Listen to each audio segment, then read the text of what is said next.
తాకట్లో ఉన్న మీ బంగారాన్ని విడిపించి ఆ రోజు ఆన్లైన్ రేటుకి కొంటాం. Sharma gold company. Welcome to Suman TV. నేను మీ అవతార్ యాదవ్. ఏదైతే బెనిఫిట్స్ అయితే ఇప్పుడే అయింది. హరహర వీరమల్లు సినిమా చూసొచ్చిన ఫ్యాన్స్ మనతో ఉన్నారు. అసలు పవన్ కళ్యాణ్ సినిమా అంటేనే ఒక ప్రపంచం. అలాంటి సినిమా మొదటి షో చూసొచ్చిన ఫ్యాన్ మనతో ఉన్నారు. ఆయన అడిగి తెలుసుకుందాం. సార్ సినిమా ఎలాగుందండి? హరహర వీరమల్లు సినిమా అయితే చాలా బాగుంది సార్. దీన్ని కొంతమంది వ్యక్తులు నెగిటివ్ రివ్యూ ఇచ్చేసేసి చెడదప్పకుండా ఉంటే చాలు. సినిమా అయితే చాలా బాగుంది. పవన్ కళ్యాణ్ చాలా పద్ధతిగా నటించారు. ఇంతకు ముందు మన అజ్ఞాతవాసిలో కొంచెం పవన్ కళ్యాణ్ గారు కొంచెం దినిగా నటించినా సరే ఈ సినిమాలో చాలా అద్భుతంగా చాలా చక్కగా నటించారు. కీరవాణి గారి బీజిఎం అయితే చావ కొట్టి తొల్ల కూడా దూపం వేశారన్న. మామూలు బీజిఎం ఇవ్వలేదు. సాంగ్స్ కూడా అలాగే ఉన్నాయి. టైటిల్ కార్డ్ అయితే మాత్రం అదిరిపోయింది. సినిమా అయితే మాత్రం చాలా బాగుంది. దయచేసి నెగిటివ్ రివ్యూస్ ఇచ్చి మాత్రం సినిమాని చెడగొట్టొద్దు. సినిమాని సినిమాగా చూడండి. సనాతన ధర్మం గురించి పవన్ కళ్యాణ్ గారు చెప్పింది చాలా బాగా చేశారు. ఆయన కంపోజ్ చేసిన ఫైట్ కూడా చాలా బాగుంది. సినిమా కూడా కథ క్రిష్ గారు తీసుకున్న కథ. ఆయన ఇంతకు ముందు చాలా సినిమాలకి మంచి కథలు ఇచ్చారు. ఆయన గౌతమి సాధికారణ అవని, కృష్ణవంద జగద్గురు అవని, ఆయన తీసిన గాయం గాని అలాంటి దర్శకుడు ఇలాంటి కథను ఎంచుకున్నారు.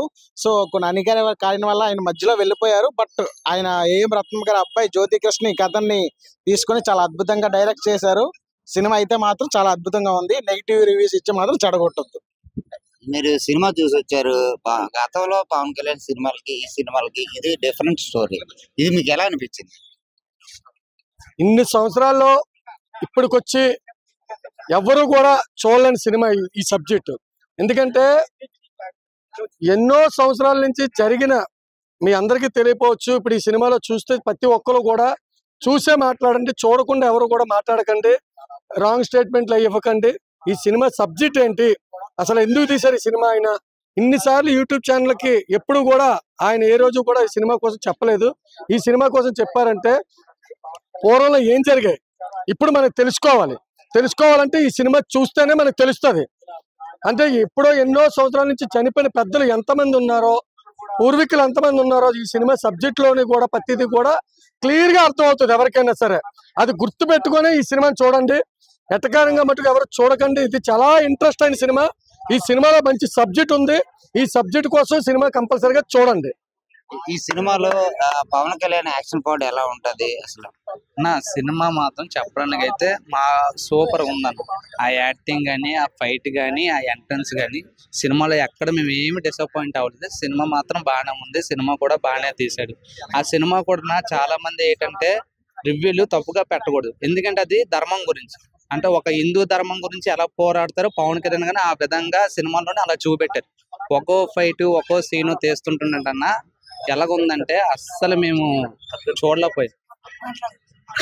ఆ సినిమాలో ఏంటంటే అతను ఏ విధంగా చేశాడో, ఏ విధంగా చూశాడో మాకు తెలుసు. కానీ సినిమా మాత్రం చాలా బాగుంది, చాలా నచ్చింది. ఆ సినిమా మాకు కాన్సెప్ట్ ఏంటంటే ధర్మం గురించి, ఒక హిందూ ధర్మం ఎలా ఉంటుందో, ఒక దేని గురించి అనేది ఆ సినిమాలోని చూపెట్టారు. అది చెప్పండి. సినిమా చూసొచ్చారు కదా, పవన్ కళ్యాణ్ సినిమా గతంలో కన్నా ఈ సినిమాకి వేరియేషన్ ఎలా ఉండాలి? పవన్ కళ్యాణ్ యాక్టింగ్ గతంలో సినిమాలు అంటే మామూలు సినిమాలండి. పూర్వీకులు ఎలా ఉన్నారని, గతంలో ఏం జరిగిందనేది కూడా, పెద్ద వాళ్ళు ఎలా చనిపోయారు అవన్నీ తెలియాలంటే ఇందులోనూ పవన్ కళ్యాణ్ గారు ఆ సబ్జెక్టులన్నీ చూపించారండి. నిజంగా చెప్పాలనుకుంటే సినిమా డిప్యూటీ సీఎం గారు ఇలా తీసారా సినిమా ఈ సబ్జెక్టులన్నీ అని మాకే ఆశ్చర్యపోయామండి.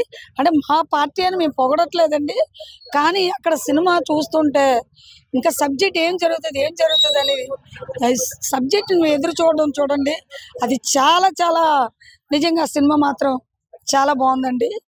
లేడీస్కే కాదు, అలాగే బాయ్ కాదు, ఎవరైనా సరే చూడొచ్చు సినిమా. సినిమా చూసొచ్చారు, చాలా మంది చెప్తున్నారు దీనికి పార్ట్ 2 కూడా ఉండొచ్చు అని చెప్పేసి. పార్ట్ 1 ఎండింగ్ వరకు సినిమా ఎలా ఉంది? పార్ట్ 2 ఉండొచ్చు కాదన్న, పార్ట్ 2 ఉంటదని ఓపెన్ గా చెప్పారు. పార్ట్ 2 ఉండొచ్చు అని కాదు, పార్ట్ 2 ఉంటది.